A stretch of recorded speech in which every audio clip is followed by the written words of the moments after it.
Hello, and welcome to another choosy episode of We Only Look Thin. I am Katherine Weigel. I am one of your hosts.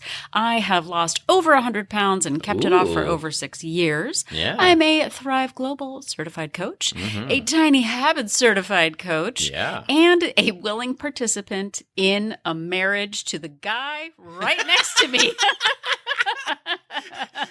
Donald Weigel. I don't know. When you have to announce that you're a willing participant, I think it But I am. I think it like puts a little bit of doubt upon. This is legal tender that I'm offering you. Who are you, kind sir? These items were obtained by legal means. Like when you have to say that.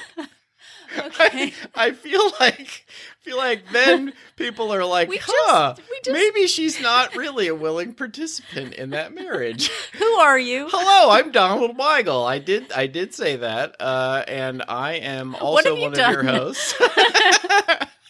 I have convinced Catherine to willingly marry me, I think, and remain willingly married to me for the past 25 plus years. Oh, it's over 25 years now. It's Yeah, barreling 25. down. Yeah, exactly. And I lost about 100 pounds. I've kept it off for about 5.5 years. Congratulations. Thank you. No, and we've had this podcast for also about 5.5 years. Legally obtained podcast. Yes. All of the equipment we use is definitely purchased. was legally obtained.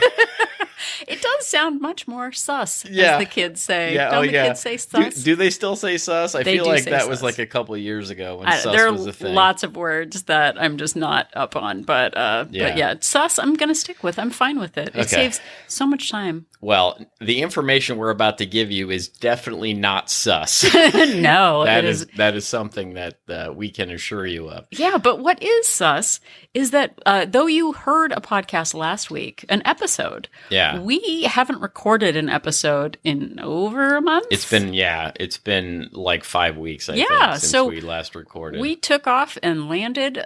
We took the month of July off from podcasting, which has good merits and bad merits. Yeah, bad merits. We front loaded just to let you behind the curtain where the wizard is.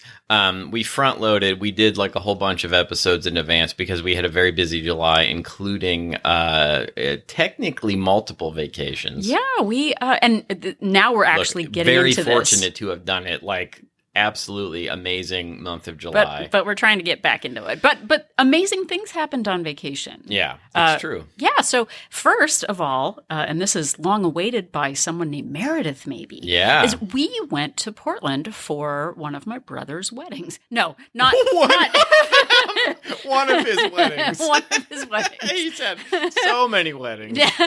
As far as everyone knows, this is his first wedding. One of her brothers had his first wedding. His first wedding. Well, I'm your first wife. Yes. It was his first wedding. Catherine likes to introduce herself as my first wife. Yeah. So my brother got married. Who is willingly participating in this marriage. So we went, okay, stop. Yeah. Collaborate and listen. Whoa. We went to Portland for my brother's wedding. There we go. Yeah. And my identity as a outgoing type person, instead of just driving to the hotel to start with wedding stuff, I said, let's be adventurous people and go to Multnomah Falls, which is like one of the biggest attention-grabbing spots in the Portland tri-state area. I don't know if there's a tri-state. It is really beautiful, by the way. And I had only been there once before in the winter, and the falls were literally frozen. Not falling. Absence. Do not recommend. They were closed, and we had to look at it from across a street from the car, basically. And so I had been there, but hadn't really been there. And so it was absolutely beautiful. And we walked up this little hill, and we were walking, and then suddenly someone, a beautiful angelic voice from nowhere said, "Do you have a podcast?" Yeah. And I turned, and it was Meredith. Listener, Wolt Chum Meredith, who we met while we were at Multnomah Falls. Yeah, we got spotted in the wild. In the wild in Oregon, which was a nice experience. Yeah. And Meredith and her family were delightful. Yeah, they were visiting from and we Kentucky. took a picture with her, and it's on our Instagram page. It was actually a delight. We don't get spotted out very often. Yeah, so it was actually really It was cool. really nice. Our daughter was horrified, Yeah. but Meredith was super nice, and her dad had lost a bunch of weight, and her mom knew who we were, and I don't know that her brothers did, but that was totally cool. But it was like just a shout out to Meredith for starting off our vacation. Yeah, so if you see us out in the wild, we will be happy to stop and say hello. Yeah, so it was awesome. awesome. The problem is people see us and they're like, oh my goodness, those two people are far too good looking to be podcasters. Yeah. Like, they would be in front of a camera, if anything. No, Meredith, she fit right in with a good-looking crowd. So there, I'll say it. So Thank you, Meredith, for making our day. The wedding was great. I hope your travels back to your home. I know your family's in Kentucky, but you moved to another state. I'll remain anonymous with that state. Yeah. I remember things, but I'm not going to say it. So it's been a minute since we've podcasted. Yeah, so the bottom line here, shout out to Meredith. That was the first point. Okay, so now. Hello. Thank you, Meredith. Now. Down to business. Down to business. Down to business. Brass tacks. Back from vacation, shaking the rust off, down to business. There's a lot of rust. We actually didn't really feel like podcasting. One of the bonuses is that we got to take a month off. The other part is like, oh, maybe we should podcast next week. Like, I'm not really into it. It doesn't really give vacation but we're about vibes. to run out of episodes if we don't do this. So this is happening now. So we received, speaking of people and things, I received personally an email. Yeah, the header, subject line was Catherine. And that's me, and it was spelled correctly and everything. Yeah, so it wasn't for me, but Catherine has decided to share it with me. She gives you a shout out at the end. But yeah, we received a listener email from Karen, and she heard about us on Reddit. So again, thank you, Reddit, for talking about us. Yeah, and thank you for giving us shout-outs on Reddit. I know at the end of the show we ask you to do that, and it really does help the show a lot, and we really appreciate it. Yep. So without any further ado, there's been lots of ado, Karen writes in and says, this is just sort of the relevant bits for the show out of the email. There was much more. She said a lot of nice things about Catherine especially, and we thank you, Karen, very much. She says, show suggestion, unless it already exists, mindful eating. What are your thoughts on the importance of, and are there any modified ways to do it? I have heard that if you eat slowly, not in front of a screen or a book, chew at least 30 times, etc., that you will feel satisfied with less food. Well, ... I gotta be honest. I work at a school with a 30-minute lunch break if I am lucky. I often am eating while working. For dinner, okay, I have no excuse. I do have the time. My struggle there is boredom, as I live alone and usually dine alone. Take care, Karen. So thank you for that. Yes, thank you. And look, I can completely relate to this. I spent most of my adult life eating, like literally either eating like standing, like when I'm at work, or at my desk while I'm working. Like I don't even most of the time in my life get a formal lunch break. Yeah. And it's hard for me too. Like I'm the kind of person who multitasks. Like there's no divide between work and home life. I just kind of never stop either. Yeah. You know, I'll be like working on the episode and then pause to vacuum, which actually happened this morning. We would have recorded a little bit earlier, but there were some crumbs that I'm pretty sure Donald shoved my way. She accused me of planting crumbs in front of her chair, and you know who knows? Maybe I did. I don't know how they got there. Maybe but I did. I could not continue podcasting without dealing with them. So I'm really glad that Karen asked about mindful eating because I think there are a lot of virtues to it in general, and it is a practice that many people follow. When Donald was reading Karen's quote about like sitting quietly and chewing 30 times can lead you to, and I like to listen and not predict what people are going to say, but I was like, can take all the joy and happiness out of food if you like practice chewing 30 times. Right. It sounds terrible to me. My will to eat and live, if that was like a mandatory way to do it, I wouldn't even do it. Yeah, I've heard that chewing food thing my whole life, and every time I try it, it feels like torture. Yeah. And if somebody said the secret to eternal life is chewing every bite of your food 50 times, I would remain firmly in the mortal category. Yeah, you would just like open your gullet like I couldn't even do pelican and just gulp it down. People love that sound when they're eating too. So right, yeah. But I think that like the idea of taking on a big plan is something that we rebel against, don't we, Donald? Yes, for sure. Like I was trying to think of like what we actually do here at We Only Look Thin headquarters. What do we do here at We Only Look Thin headquarters? Well, aside from vacuuming up errant crumbs that you definitely planted. Yes, my job is planting crumbs. Because yours, I am a dainty miss who doesn't. Yeah, no, there's no way those crumbs. No crumbs are wasted on my palate. No way. That's right. But one of the things we try to do is, we spent so many years trying to adhere to prescribed plans, and I can't remember what the word that you used was, but just stick to plans by the letter and feel like if we didn't do every single thing that they said to do, that we just couldn't do it. Yeah, plans that require 100% compliance. Yeah, that was the word. Great. We have found, some people like the idea of those because then they don't have to think. But we have found throughout the years that those sorts of plans eventually lead to resentment and rebellion. And I would, try to 100% comply to these plans. And I would be like, oh, this is great. This is working for me. But then eventually I would want to eat or act in kind of a normal fashion. And I would do that once and either feel like I had just completely blown all my progress and quit entirely, or with certain plans that restricted large categories of food, I would just go the other direction and rebel and just be like, okay, now I'm going to eat all the pasta in Italy. Like, it's happening right now. That sounds great. Because I can't stop myself. And they were never... Those plans for Catherine, were never long-term, permanent solutions. Right. So when I was thinking, what is it that we do here at We Only Look Thin headquarters? Yes. Is what we did before was, here are the rules. I would find one rule that made me hate it, like count your chews. Right. And I would, nope, I'm out. Yeah. Or like Donald said, comply.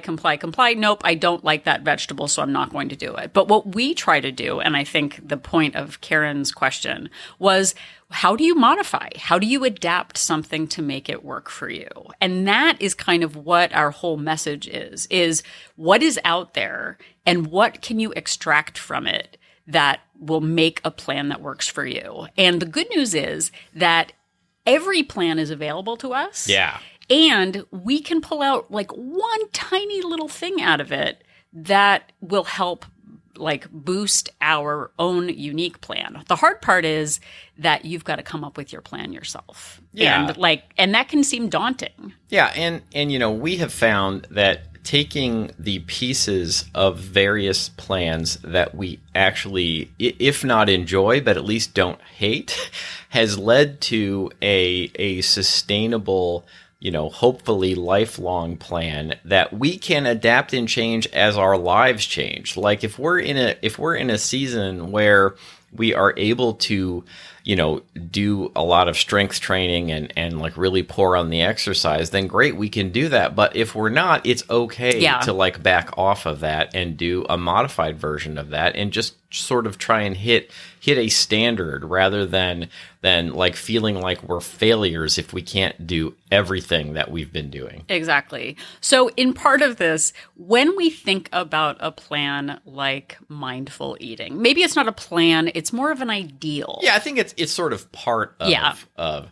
And, Catherine came across an article written by a woman who had lost 100 pounds and she had kept it off for 15 years, and only within the last few years had she added mindful eating, and she found that it really sort of boosted her diet plan, her exercise plan to another level. Yeah. But that's in maintenance. Yeah. That's after long term. She was able to knock off another 10 or 15 pounds with it on top of that. So, if you are doing mindful eating, and it is adding value to your life, we're certainly not saying don't do it. Yeah. Definitely if you enjoy it and you like find that the benefits are worth it, like absolutely like go for all of these things. Right. But for me, it's, like I have lists here of it's literally 30 different like pieces of mindful eating, and it is overwhelming to me. And there are some of the things, like I said, like chewing each bite like 30 to 50 times, like that's just not going to happen for me. No, it's terrible.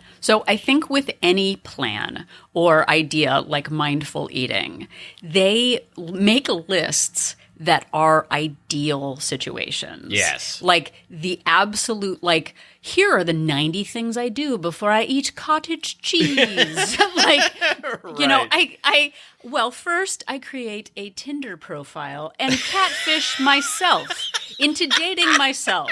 I empty my own bank account to buy a private jet to take myself to Paris, where I will enjoy the cottage cheese. I will, lay out a table. Like, some of the things on the mindful eating are like, set a beautiful table and beautiful china and crystal and buy flowers. Right. For your low-fat cottage cheese. For my low-fat cottage cheese. And if you've got to go through a 90-minute process of, like making your own self sexually attracted to yourself to enjoy your own cottage or cheese. to cottage cheese. Or to cottage cheese. Wait, we don't judge. We don't judge if it's that's your good. thing. Yeah. But like that whole make it a ritual, like a Calgon, take me away. Right. Like if you've got to go through this, put on makeup and whatever to just have cottage cheese, that's not worth my time to mindfully eat. That is a functional food, not a focused food. But I think when people come with this idea of okay, this week I'm going to mindfully eat. I need to ask for a week off of work to do this because I've got to buy fresh cut flowers. I need to put in vacation time to eat this meal mindfully. Take a fashion headshot so that you can we watched a show the other day. It was actually it's a really good show. It's called what is it? The show about the kids in the UK that all have special powers. It's called Extraordinary on Hulu. Extraordinaries. Yeah, it's pretty raunchy, but it's very R-rated, but it's really funny. Yeah, but this one young woman can embody ghosts is her superpower. Right. So she takes herself to dinner and lays a beautiful table and actually puts up a mirror so that she can talk to herself and her ghost at the same time, and she's being coquettish and she's on a date with the ghost that's possessing her. It's pretty funny. Who's from the 16th century.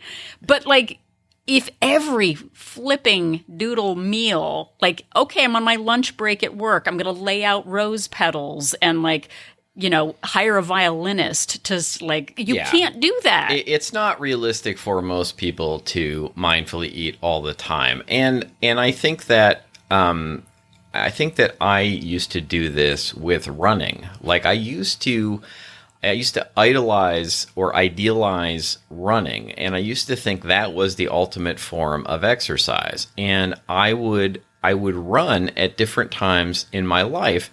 And look, maybe it's just me, but I would find that, when I was doing it all the time, it was a chore. And I was, even when I was sort of good at it, so to speak, it was something I had to do. I never truly enjoyed it.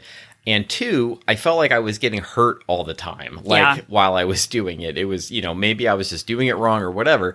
But, even when I wasn't specifically running, I would run all the time, and then I would get up off the couch and hurt my knee or hurt my back or something like that. And it just seemed like this too much of a coincidence that was always happening. And so I would never keep up with it because I hated doing it, but it was something I felt like I had to do. Right. And I feel like a lot of these aspects of mindful eating are the same way. You see these lists of mindful eating and they just feel overwhelming and too much, and there's just things that I'm just never going to do. Well, and they're so flipping miserable. If I've got to masticate, okay, I'm on 229, oh no, now I've got to go one more. It takes all the joy out of it. And food is fun, and food is great. Cottage cheese, not so much. It doesn't. I actually like cottage cheese, but yes, it's not like I don't eat it and feel like I'm having dessert. Well, it's like not everything has to be a Calgon, like those Dove bar, not the soap, but the chocolate, right? Where they put like one piece in their mouth and like, oh, I'm taken away. It's magical. Yeah, don't eat Dove soap either. No, that's for a dirty mouth. Yeah, that's more for Ralphie from Christmas Story. So Donald is going to maybe give you a highlight of a few actual. I know, fly to Paris, catfish yourself, but like maybe give just a smattering of. Yeah, I'm not going to read all of these. I copied some lists from the internet. They're not hard to find if you want to check them out. But things like sip, don't gulp. Yeah. While you're eating, embrace your senses while you're eating.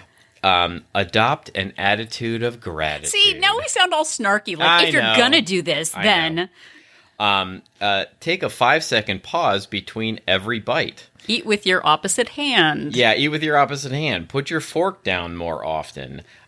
Create a beautiful table with pretty dishes, colorful napkins, and flowers. Is actually on one of these lists. Now, it's funny, this one list says, sip, don't gulp, and then this other list actually has, drink a sip of water between every bite. Yeah. Well, but it's that, like, make it go long, like, make it last longer. One of them said, like, make sure you eat for 20 minutes. And it's like, so I'm going to, like, sadly eat cottage cheese for 20 minutes on my lunch break at work? Like, what? Yeah. What? Try eating with your fork upside down, tines pointed down instead of up for some reason, I guess, to make you actually really focus on it.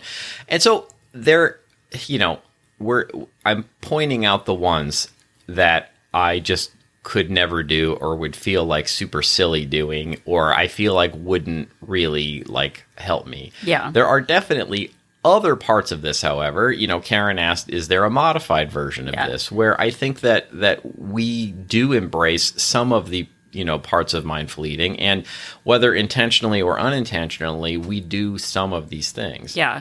And so for us, and for Karen especially, the ideals are not ideal for us.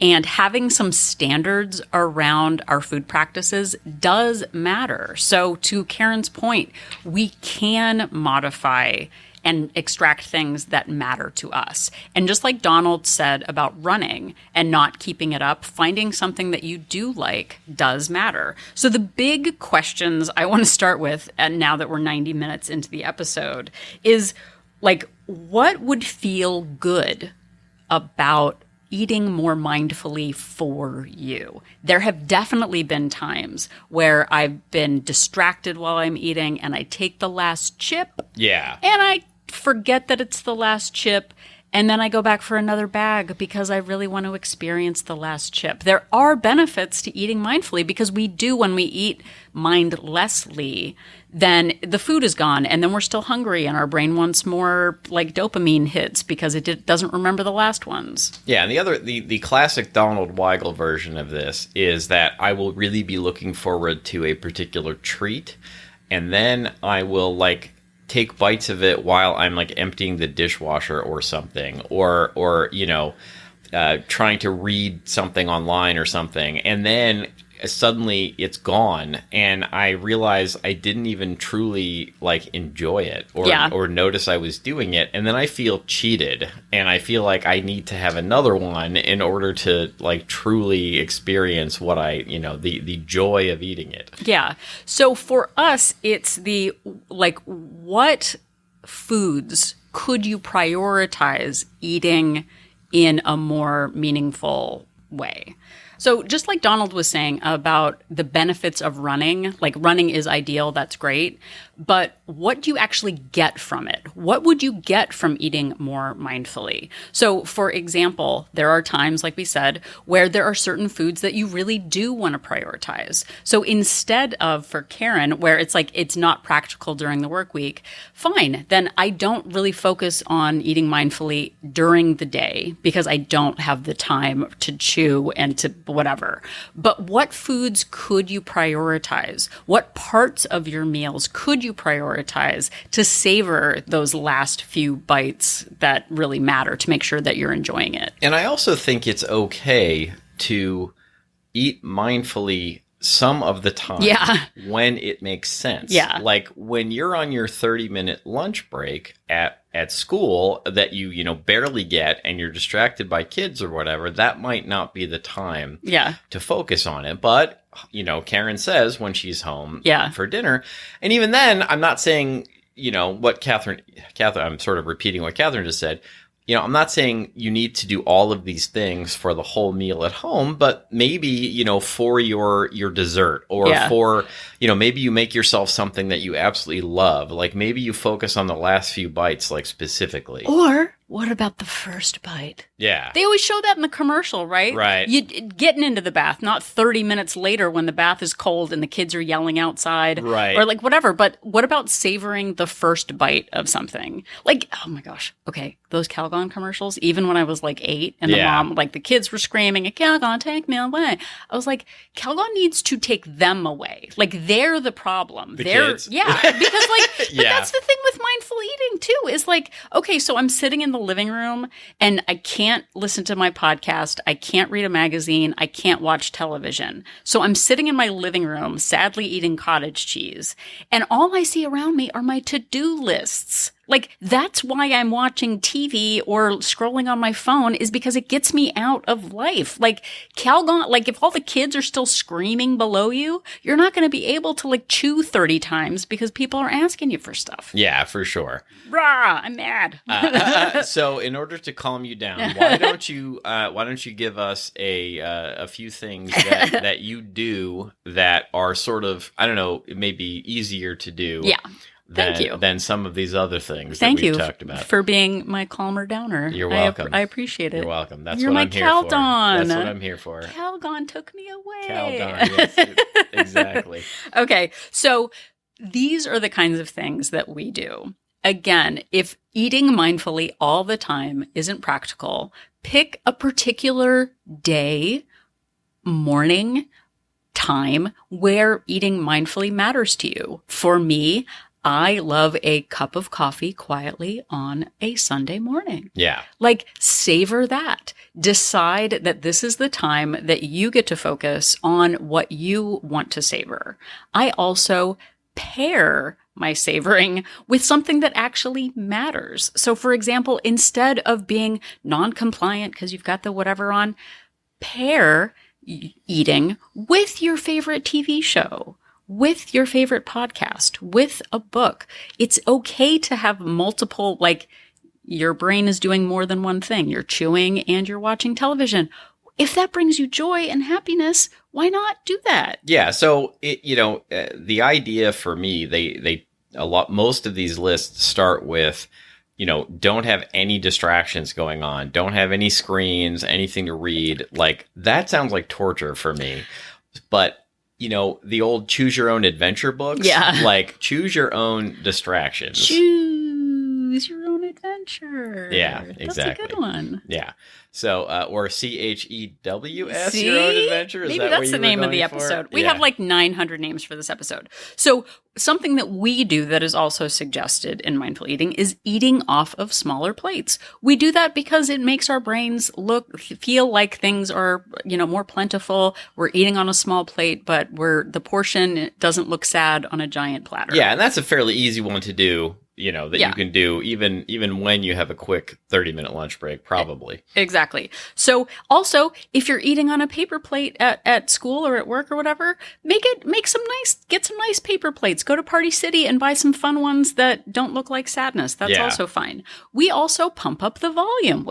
We also pump up the volume. One way that we eat more mindfully and make it take longer is to pump up the volume with foods, low-calorie foods that make it last longer. I generally eat a lot faster than Donald does, like much faster. Yeah, I don't know like how that happened, but you spend like 19 minutes putting sauces and relishes on things, that and I'm is like, true. I'm like that halfway through my meal, Think and of all he's of the calories I'm burning, like all the meat I'm getting like by there's putting relish, and there's pepper and, relish, and then there's mustard and hot sauce, pickled onions, and like mushrooms and onions. He's loading it up.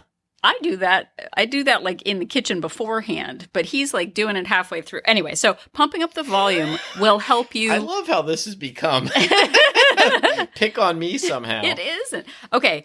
So again, eat off of a plate instead of directly out of a bag or a package. That is one that for me is a good policy because then I'm not going back. It's not about mindfulness. It's more about intentionality. If the bag is open, I am very likely to go back for just one more. Yeah. They say like, don't go to a second location with a hippie. I don't. That was from 30 Rock, but also it's just a good policy. But like, don't bring the Costco sized. Well, first of all, don't buy the Costco sized bag of potato chips, but don't bring it out of the kitchen to the couch. Like, don't bring it to a second location. Like, portion out what you're going to eat onto a plate or a bowl or whatever. Oh my God. I actually once went, I won't name names, but I was with someone who is more of the hippie persuasion. I'm not even kidding. And we were going to go on a walk. And I was like, oh, we're in a nice area. We'll just go on a walk right here. And they were like, no, we're going to go to this like ravine. And I literally took a picture of myself. And I think I forwarded it to Don to tell him where I was. Because like, I've known this person a very long time. Yeah. And I'm sure I was fine. But like, we were driving to a location instead of just walking in the neighborhood. Yeah. And I was like, I might die now. But like, I'm going with it because like it would be rude. Yeah, for sure. But that actually happened. So anyway, just letting you know. So speaking of distractions, but stay away from the containers. Put something on a plate, portion it out, weigh it, track it. That's just a good policy. Also, put away leftovers before you start eating. That is just something that I do, again, because I don't want to graze more. Because if I go in the kitchen, there's a very good chance that I'm secretly eating if no one else is in there. Yeah, for sure. And, eat away from a place that reminds you of your to-do list or tasks. If you can. If at all possible. Yeah. Probably, for Karen eating on her lunch break at school, that may not be possible. Right. And that's why the mindful eating is hard in places where there's work to do.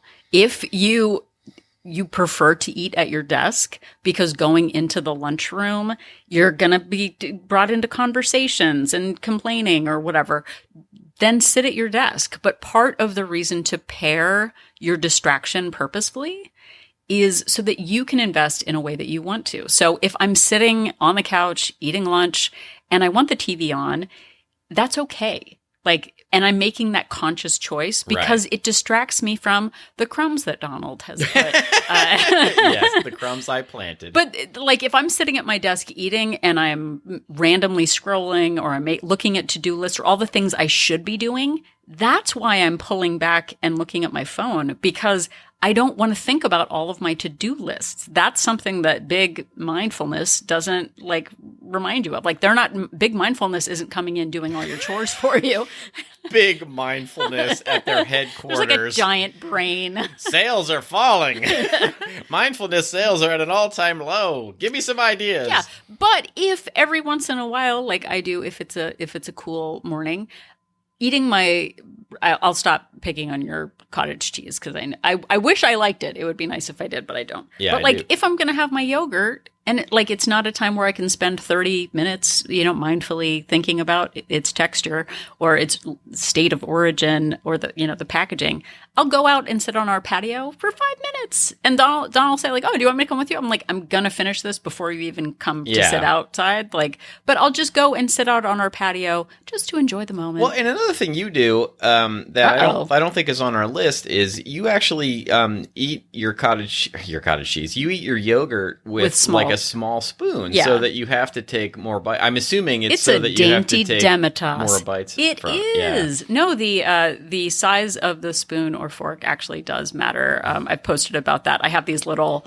Demitasse spoons that are like a tablespoon, like an actual tablespoon is the size of a tablespoon portion. Did you know that? Yeah, and a teaspoon is the size of a teaspoon portion. So I use a quarter teaspoon and a half teaspoon size spoon. Yeah, I've tried eating with the little spoons, and it sort of drives me crazy. But you've got big, giant, manly hands. For me, it makes sense. Yeah, it sort of drives me crazy. So I like a regular teaspoon when I eat. But yeah, I think that's another good thing that you do. So choose your distractions wisely. Make sure to pair it in a way that matters to you. Mindless scrolling might be a bad way to do it, but purposeful scrolling, I think, is okay. Because we have the opportunity to live our real lives in a way that matters for us, and especially for people living alone. Just sitting there quietly with your only, okay, this is going to sound sad, but like the numbing tick of the clock as your only company as you sadly chew. So terrible. But I think that Big Chew, not the gum. Big League Chew. Big League Chew. Yeah. Big mindfulness is sure, in an ideal state, we would be in Gay Paris, sitting at a bistro table with a violinist next to us and thinking wonderful thoughts. But that's not what life is always about. If we can choose times to be super mindful and to really enjoy the food that we're eating, sure, it's going to make life better. Great. In an ideal situation, every single meal would be a picnic by a river with little ducks going by. That's great, but that's not what actual life is like. Yeah, and before we wrap up, I wanted to point out a couple of things that all of the mindful eating lists have on them that I actually do think are worth doing for me. It may sound like torture to you, like some of these things do, but really try and slow down and eat slower than you normally eat, whatever that means, for you. I think that really does help me. It helps me in a couple of ways. One is that I enjoy the food more, and two, that thing that everybody talks about where you don't feel full for 20 minutes after you actually that is are definitely full. If I eat slower, then I actually start to feel my fullness before I've wolfed down all of the food that I've had. Here's the question though. Do you actually slow down your eating? Yeah. Because you just seem to eat really slowly. And I'm sitting there with I have made a conscious decision to slow down over the years, yeah. And you do that by just gathering gather ye relish while ye may. Well, that's part of it. So many relishes. Part of it is yes. Many relishes. I relish the relish. But I don't try and beat my record every meal. I don't try and slow down at every meal, but I've gotten to a point where I'm at a pace that I think is a good pace for me. Well, and for me, the opposition to that is chewing really slowly, drives me bananas. And it's not necessarily about chewing really slowly. It's just about not. While I have a bite in my mouth, I don't put the next bite on the fork and then put it in. I try and really kind of. My squirrel brain is crying right now because even hearing you say it. And look, I know this was going to be controversial because I said earlier, there's no possible way that anything could get me to chew 30 to 50 times. But here I am saying slow down and eat. But slow down is more. Personal. It has worked for me, and it is relative to everyone. Eat slower than you normally eat has worked for me. I'm just saying. And then the other thing that I've really tried to do and really helps me a lot is not for the entire meal, but when I do have something really special. I alluded to this earlier. When I have something that I really feel is like a treat, or with my dinner, it might be my little 100-calorie dessert. I really do try and focus on it and how it tastes and try and really enjoy and really, acknowledge that I'm having it so that I don't get to the end of it and suddenly be like, I feel like I didn't even eat it because I wasn't paying attention. I definitely do that. And I think the counters to Donald's is he has slowed down his eating and relishes everything with relish. And I was drinking some water and almost spilled out just now. I pump up the volume so that I've got a lot of food to eat so it takes me longer. I was eating a salad the other day, and which I don't even remember having it. It's did I black out and just have a salad? Some of the dressing is gone. I don't know what happened. But No, really, that mindful eating is working well for you, for sure. But like, I like to eat for a long duration because that helps me with the fullness thing. So eating things that take a long time to eat, your soups, your crunchy salads, like things that take time to eat work better for me than things like blueberries and stuff like that, rather than things that are single bite, calorie dense. I think for me really matters. And then part of what Donald was saying about that savoring that bite or that thing that really matters, deciding, and this was actually something that was brought up on a Tiny Habits call that I was on recently with other coaches, is that their step for mindful eating was savor the one tiny thing that is really savorable. Yeah. So if Karen's plan would be when I have, and the tiny habit would be when I'm about to have the thing that I want to savor, whether it's a piece of candy or ice cream or something that, you know, like a bag of chips or something like that. That's when you choose to be super mindful. And then you're released from like, oh my gosh, I've got to savor, like I've got to take like unpaid sick leave just so that I can savor my cottage cheese. Right. Like instead of that, just like, hey, nobody talk to me while I enjoy this last bite. Like, and that's it. And when you set that policy in place or that standard for yourself, then you're practicing that mindfulness that you have heard so much about on the radio. So the radio. They're always talking about mindfulness on the radio. So again, as we step back from all of this, our goal at We Only Look Thin, it's only taken us almost 300 episodes to figure out what it is to extract the bits that matter to you and figure a way to make it part of your routine and building your own personal toolbox of resources and plans that work for you. What would you like to eat mindfully? What benefit would it give you? There are studies that show that mindful eating is beneficial to so many parts of people's lives. That studies show that people eat or binge eating is reduced by eating mindfully. There are it's a great thing. If it feels like too much, what would matter to you right now, where you are, who you are, and with your resources and limitations and time to eat mindfully? How could you pair what you would like to consume both in your mouth and whether it's a podcast or a television episode or a book? What would feel good to you? Like, I love reading a magazine while I have my yogurt sitting out on the patio. Like, and that's fine. I can be distracted. What would matter to you? Taking and savoring that first bite of food or the very last bite of food? Make it your own. Make it work for you. And if it doesn't work for you, pivot. That is what we always say. Pivot. Try something else.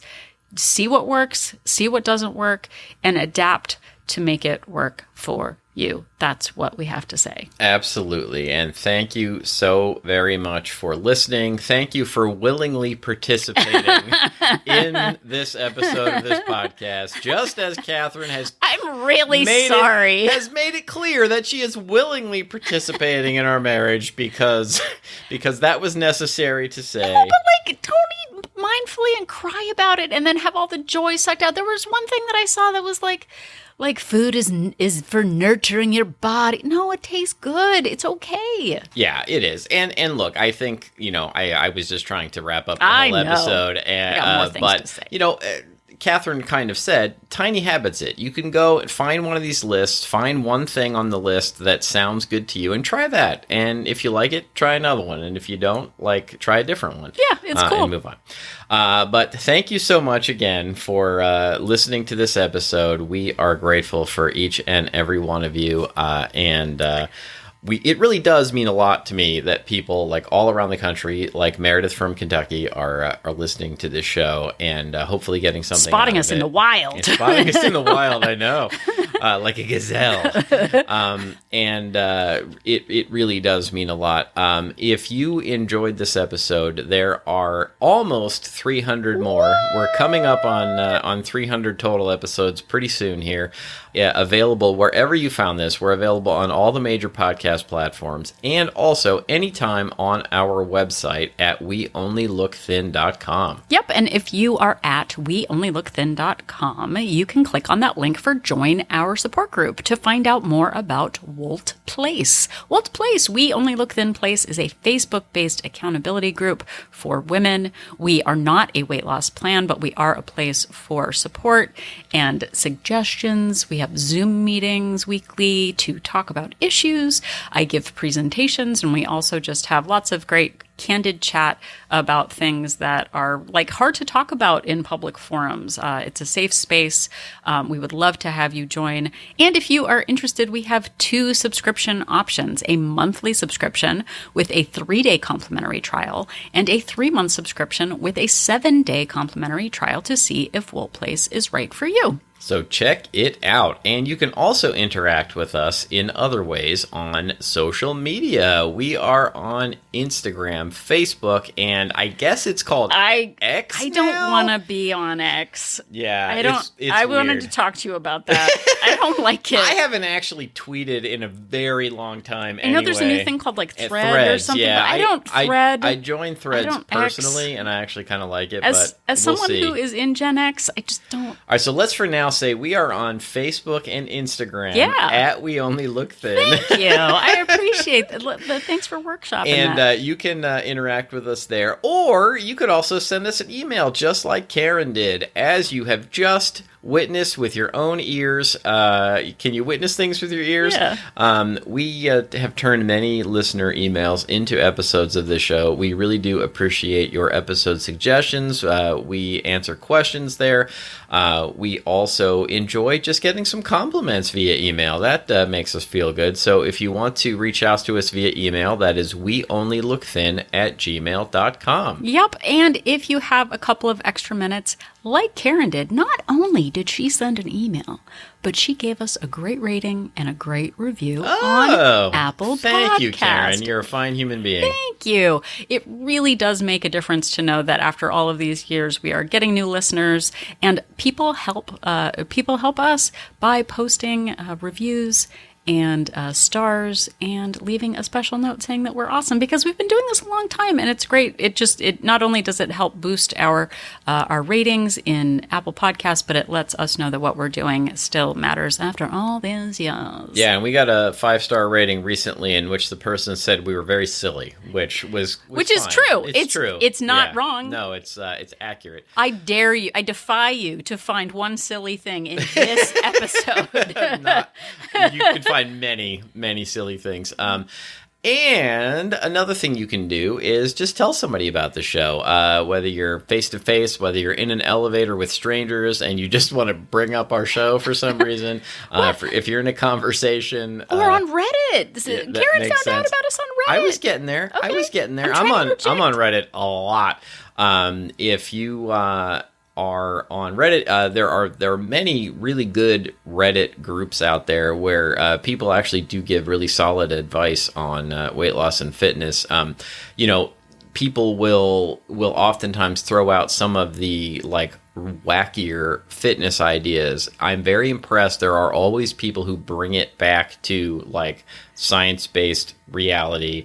And a lot of good groups out there. So if you're on one of those and somebody's looking for a podcast suggestion, or if you just want to like throw us in there, but that's a good way. If you don't want to throw it on yourself, be like, well, these non-silly, definitely purposefully married, amicably married participants in their marriage and podcast. Yeah. We Only Look Thin say you can just We Only Look Thin. You can just reference us, and then you don't even have to explain it yourself. Yeah, word of mouth really is one of the best ways in which the show grows. Just ask listener Karen, who emailed us in and launched this episode. Yeah, or Meredith, who yelled literally at a national monument about us, which was awesome. Yes, indeed. So, whether you're catfishing yourself on the internet or going to one of your brother's many weddings, just remember that Catherine and I and Karen and Meredith from Kentucky are an inspiration. Do you want to do it one more time without me interrupting you? No. And stumbling and stammering? I loved all of it. All of it willingly? Willingly. Will you sign an affidavit to that? I will. Asian.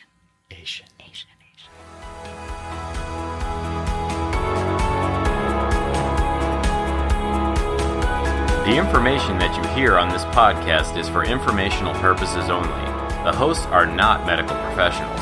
You should always consult with your doctor, nurse, or other certified health professional before beginning any diet or fitness program.